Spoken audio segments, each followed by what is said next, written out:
عمر الشريف ممثل مصري من أصل لبناني سوري، اتعرف في مصر بأعماله السينمائية اللي قدمها خلال مسيرته الفنية، ومن أشهر الأعمال دي حسن ومرقص وصراع في النيل وفي بيتنا رجل وإشاعة حب. أما بقى على المستوى العالمي قدم عمر الشريف أعمال كتيرة جدا، أشهرهم الفيلم الفرنسي السيد إبراهيم، والفيلم الإيطالي دكتور شيفاغو، والفيلم الأمريكي الفتاة المرحة، والفيلم البريطاني لورانس العرب. وبسبب أعماله الناجحة حصل على جائزة سيزر الفرنسية من أكاديمية الفنون والتقنيات السينمائية عام 2004، وحصل على جائزة جولدن جلوب 3 مرات من هوليوود، وفاز بجائزة الأسد الذهبي في مهرجان البندقية السينمائي عن مجمل أعماله في 2003. بالإضافة كمان إلى أنه تم ترشيحه لجائزة الأوسكار كأفضل ممثل مساعد في فيلم لورانس العرب. عمر الشريف كان بيتقن 4 لغات، فبخلاف اللغة العربية شريف كان بيتكلم إنجليزي وإيطالي وفرنسي وألماني، وده كان بيسهل عليه التواصل مع أي شخص من أي دولة، وكمان ده ساعده بشكل كبير في تنوع أعماله. أهلا بيكم في كايرو بيزنس جورنال. في الفيديو ده هنعرف إزاي قدر عمر الشريف يحصل على ثروته خلال مسيرته الفنية. الاسم الحقيقي لعمر الشريف هو ميشيل يوسف ديمتري شلهوب، اتولد في مدينة الإسكندرية عام 1932. أسرته أصلها من مدينة دمشق، ولكن أفراد عيلته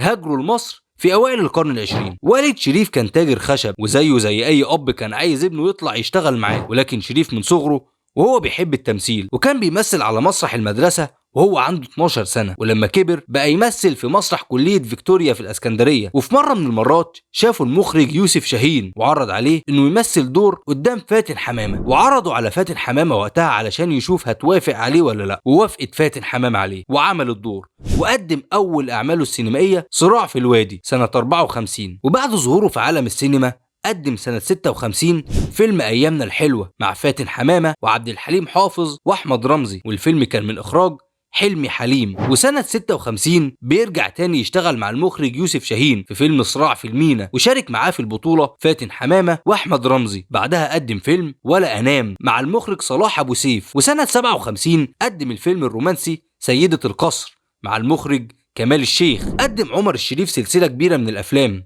ولكن أنجحهم كان صراع في النيل مع رشدي أباظة وهند رستم. كمان قدم إشاعة حب عام 1960 مع سعاد حسني ويوسف وهبي، وبعدها بسنة قدم فيلم في بيتنا رجل مع رشدي أباظة وزبيدة ثروت، ويعتبر الفيلم ده واحد من أفضل 100 فيلم في السينما المصرية. أعمال عمر الشريف الناجحة خلته واحد من أفضل الممثلين في السينما المصرية، وبقى ينافس أسامي كبيرة زي شكري سرحان وصلاح ذو الفقار ورشدي أباظة. في الستينات شافوا المخرج العالمي ديفيد لين ورشحوا الأعمال سينمائية كتير، أولهم كان فيلم لورانس العرب سنة 62. وبعد نجاح الفيلم والشهرة الكبيرة اللي حققها عمر الشريف قرر المخرج ديفيد لين انه يتعاون مع شريف في اكتر من عمل، منها فيلم دكتور شيفاغو وفيلم الرولز رويس الصفراء وفيلم الثلج الاخضر. في السبعينات ظهر عمر الشريف في فيلم الوادي الاخير وبذور التمر الهندي، ولكن للاسف الأعمال دي ما حققتش النجاح المطلوب. بعدها بدأ يقل ظهور عمر الشريف، كان بيظهر في أدوار مساعد زي فيلم النمر الوردي يضرب مجددا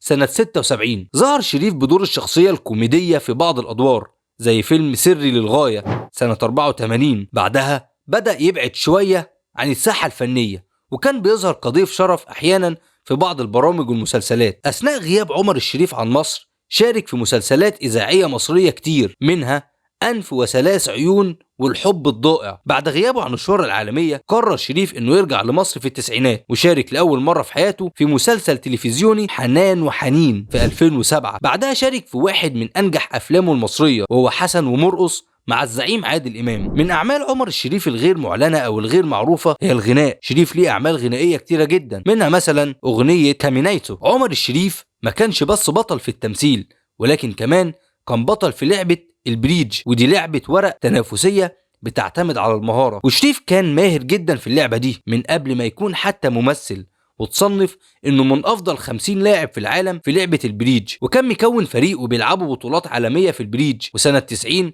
اتعملت اول مسابقة باسمه في البطولة الفردية للبريدج، وكان بيحقق من اللعبة دي فلوس كتير جدا، وكان بيحبها جدا لدرجة انه كان بيعدل جدول اعماله في تصوير الافلام لو تعرضت مع بطولات البريدج. كمان كتب كتب كتيرة باسمه عن اللعبة دي، ولكن مش اللعبة دي بس اللي كان بيجيب منها فلوس كتير. عمر الشريف اعتمد بشكل اساسي في تكوين ثروته على افلامه في هوليوود اللي كانت بتحقق له ثروة خرافية في بعض الأحيان. شريف ليه أكتر من 19 فيلم في هوليوود. الأفلام دي حققت إجمالي أكتر من 900 مليون دولار أمريكي في شباك التذاكر العالمي، ده غير اللي كانت بتحققه في شباك التذاكر المحلي. مفيش أرقام محددة للأجر اللي كان بيحصل عليه عمر الشريف، ولكن الأكيد إنه كان بيحصل على أرقام كبيرة في الأعمال دي. كمان بسبب أعمال عمر الشريف في هوليوود والشهرة الضخمة اللي حققها، أصبح اسمه براند في بعض المنتجات، منها سجاير عمر الشريف في كوريا الجنوبية، بالإضافة كمان لعطر عمر الشريف اللي صدر 1990. كل ده حقق له ثروة ضخمة جدا، ولكن للأسف شريف ما قدرش يحافظ على الثروة دي، وده بسبب روتين حياته المكلف جدا. شريف ما كانش عنده بيت، وكان بيفضل دايما انه يعيش في الفنادق علشان ما يحسش بالوحدة، وطبعا ده كان مكلف جدا، ولكن ده ما كانش السبب الأساسي اللي خلاه يفقد ثروته. شريف كان مدمن